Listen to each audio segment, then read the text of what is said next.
بنات ألذ بشاميل ممكن تذوقونه: زبدة، بطاطس مهروسة، وجبنة كرافت، وثوم مهروس، وقشطة، وجبن سايل ملعقتين أي نوع.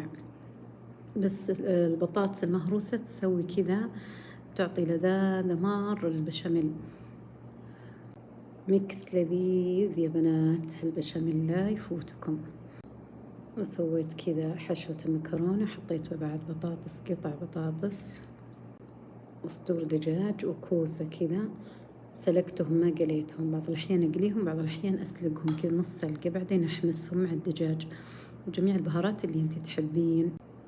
وبس كذا يا بنات. حطيت ملح وفلفل أسود على البشاميل.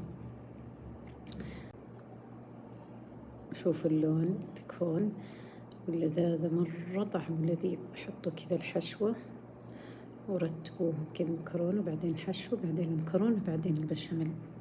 وعلينا وعليكم بالعافية يا بنات، مرة مرة لذيذة وصحي البشاميل، أكثر من البشاميل الثاني اللي كله بس قشطة وجبن. كذا حطيت البشاميل، شوفوا لونه أبيض ناصع كذا، البطاطس معطيته ثقل كذا، صاير ثقيل وطعمه كذا كريمي لذيذ يا بنات. وجبنة الكرفت هذه مرة مرة معطيته طعم مختلف ولذيذ، والكل اللي بيذوقه بيسألك يقول وش البشاميل حقك. مرة مرة لذيذ يا بنات. علينا بالعافية وعليكم إذا طبقتوه.